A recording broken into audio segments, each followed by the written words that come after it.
Pleasure आ दो। Jai Hind friends, welcome to my new YouTube channel BPSC passenger.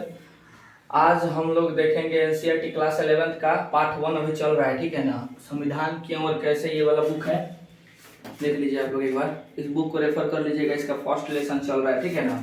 इसमें topic number 3 सरकार की शक्तियों पर सीमाएं, ठीक है ना। इसमें कुछ बता दिए हैं आगे, पिछले टॉपिक में बता दिए हैं, और ये टॉपिक है शक्ति जो है ना, सरकार पावर तो संसद दे दिया है।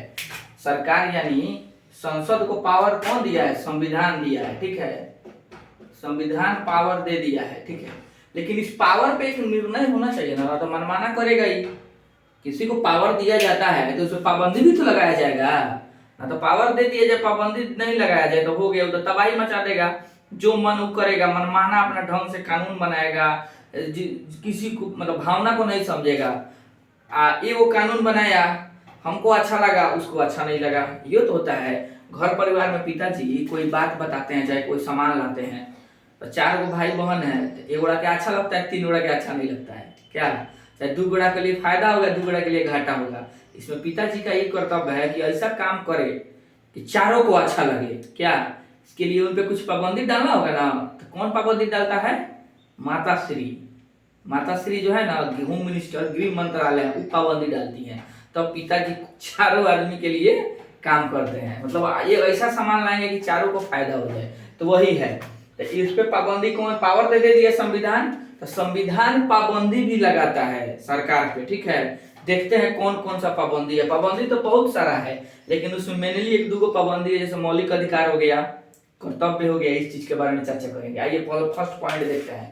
फर्स्ट पॉइंट कह रहा है कि जब सरकार कानून बनाती है, यानी कि वो कानून कोई बना दी, ठीक है ना, दहेज पे, बेरोजगारी पे, बाढ़ के बारे में ना, उसके बाद से पर्यावरण पे बना दी, और आपको लगा कि वे कानून पूर्णतः अनुचित है। मान लीजिए कोई कानून बना दिया, संविधान में वर्णित है वो कानून, और वो कानून उचित नहीं है, अनुचित बन जाता है, बंद होता है। जैसे कि कृषि कानून बिल पारित हुआ था, ठीक नहीं था वो, अच्छा हम लोग उसका विरोध किए थे, तो वो क्या किया, मतलब उसको चेंज किया गया कि नहीं। साल भर आंदोलन हुआ, आंदोलन के बाद मोदी जी डिसीजन को वापस लिए।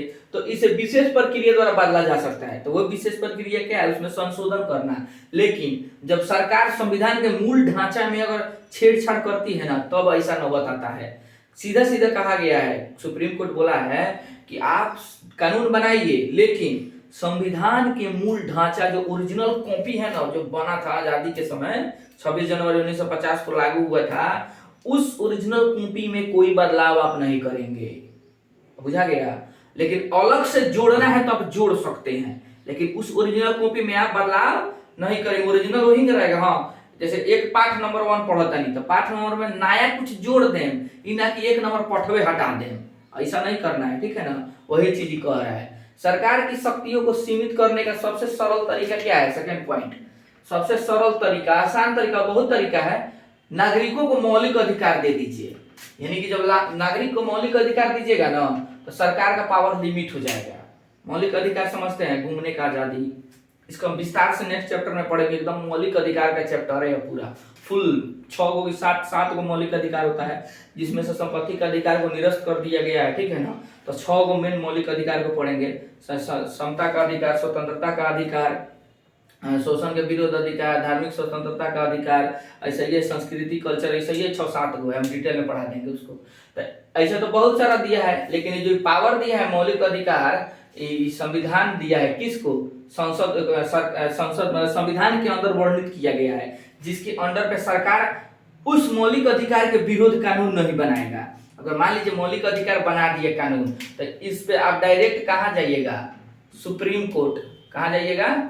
सुप्रीम कोर्ट जा सकते हैं, या हाई कोर्ट डायरेक्ट जाइएगा, तब ये आपके मौलिक अधिकार का रक्षा करेगा सुप्रीम कोर्ट। मान लीजिए आपको, जैसे देख लीजिए, एक मौलिक अधिकार है, नागरिकों को मनमाने ढंग से बिना किसी कारण गिरफ्तार नहीं कर सकते हैं।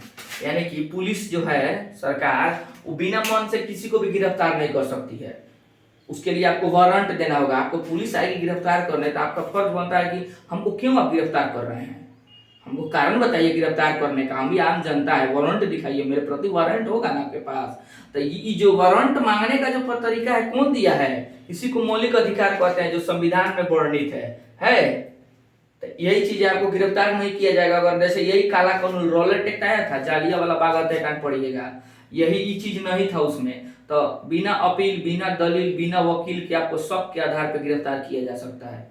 अभी भी वो कानून है NSA, रासुका जिसको बोला जाता है, नेशनल सिक्योरिटी एक्ट, शायद ऐसा ये है। उसके आधार पे, उसी के आधार पर मनीष कश्यप को जेल में डाला गया है कि आप देश में अगर अशांति, विद्रोह, आपको लगता है सरकार को कि आपके द्वारा देश में अशांति हो सकता है, विद्रोह हो सकता है, गृह युद्ध हो सकता है, तो आपको सरकार नजरबंद कर सकती है, गिरफ्तार नहीं, नजरबंद, यानी कि आपको घर में रखेगी, बाहर घूमने नहीं देगी, व्हाट्सएप, सोशल मीडिया, कुछ सबसे कनेक्शन कट जाएगा, खाइए पीजिए सूतिए टीवी देखिए, हो गया।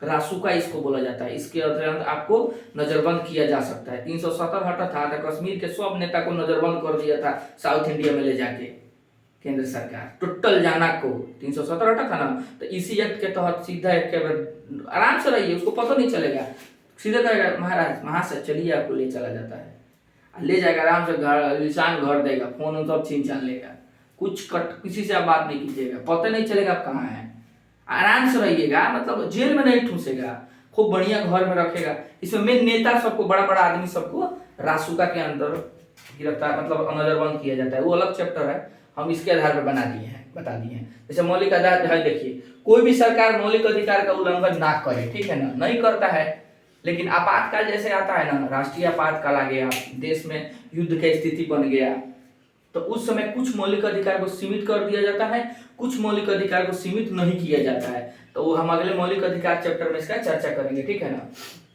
मौलिक अधिकार एक नंबर देख लिए, दूसरा मौलिक अधिकार देखते हैं। मेन मौलिक अधिकार है जो कभी नहीं बदलेगा, ये सबसे इंपॉर्टेंट है। जैसे मौलिक स्वतंत्रताओं का अधिकार, आपको स्वतंत्रता दिया गया है किस चीज का, बोलने का। तब ना कल बताए थे कि माइक उठा के चल जाता है रिपोर्टिंग करने, किसके आधार पे है ये, भाषण की स्वतंत्रता, आप कहीं भी खड़ा होकर देश में सरकार के विरुद्ध बोल सकते हैं कि सरकार ऐसा काम कर रहा है, सरकार है अच्छा नहीं कर रहा है, सरकार खराब है, सरकार को बदल दो, संविधान खतरे में है, केकरा दम पे बोल रहे हैं, आइए मौलिक स्वतंत्रता के अधिकार पे आप भाषण दे रहे हैं। चाइना में जाके तो नहीं बोलिए ना, चाइना में चाहे सोवियत संघ में, कोई सुने हैं चाइना में न्यूज में कि भाई रोड पे विद्रोह हुआ, आंदोलन हुआ, कोई नहीं सुनिएगा, ये सब कानून है ये नहीं, वहाँ के कम्युनिस्ट पार्टी है, सोवियत संघ है रूस में, सीधे उठा के जेल में ठूस देगा आपको। सरकार के विरोध एक शब्द बोले चाइना में, आप गए, वहां का कानून है, अच्छा वहां के लिए लोगों को अच्छा लगता होगा तबे ना लोग करता है, जी रहा है, आदत है। लेकिन वैसा अगर इंडिया में लगा दिया जाए तो जिएगा कोई नहीं जिएगा। तो इस भाषण देने का आजादी होगी आपको, अंतरात्मा की आवाज बनाने का, यानी कि आप अपने अंतरात्मा अभिव्यक्ति, यानी कि आपको अंदर से जो आए आप बोल सकते हैं, ठीक है, लेकिन ऐसा बात नहीं बोलिएगा जिससे गृह युद्ध की स्थिति बने। उसके बाद संगठन बनाने की स्वतंत्रता, यानी कि आप पार्टी बना सकते हैं, जैसे कि आप पार्टी है, भारतीय जनता दल पार्टी है, राजद है, जदयू है, हम पार्टी है, कम्युनिस्ट पार्टी है, सब कैसे बन रहा है, किसके अधिकार पे है, ये मौलिक स्वतंत्रता का अधिकार, आर्टिकल 19 में इसका चर्चा किया गया है, ठीक है ना। आप किसी देश में जाके बस सकते हैं, किसी भी देश, सॉरी किसी भी राज्य में, यहाँ से यूपी में जाके घर बना लीजिएगा, जमीन किन सकते हैं, रोजगार कर सकते हैं, कहीं भी कर्नाटक केरला कहीं जाइए, कमाइए खाइए ऐश कीजिए, एकदम घर बनाइए, घूमिए फिरिए पूरा ऑल इंडिया में। किस कानून के दम पे है ये कानून, मौलिक स्वतंत्रता का अधिकार। ये मौलिक अधिकार है, आपको एक ह्यूमन के, इंसान को इतना अधिकार दिया जाता है, ठीक है ना। इसका चर्चा हम आगे क्लास में विस्तार से करेंगे, संयम व्रत के बस पढ़ते चलिए। यह उसके बाद तीसरा पॉइंट है मौलिक अधिकार में, यह सरकार की शक्तियों के ऊपर मूलभूत सीमा लगाता है। 6 से 14 वर्ष के बच्चा को शिक्षा का अधिकार है, यह भी मौलिक अधिकार में है कि 6 से 14 वर्ष के बच्चा को शिक्षा देना है। किताब फ्री मिलता है 8वां क्लास तक, किताब उताब फ्री मिलता है ना, तो इसी अधिकार के चलते किताब उताब दिया जाता है, ठीक है ना। तो चलिए बाकी आप क्या कीजिएगा, इसका स्क्रीनशॉट ले लीजिए, ठीक है ना। और प्लीज चैनल को लाइक एंड सब्सक्राइब कीजिए और शेयर करते रहिए और लास्ट तक देखते रहिएगा, ठीक है ना। और व्यूज बढ़ाइए, तभी तो मनोबल बढ़ेगा हम लोग का भी। चलिए, जय हिंद।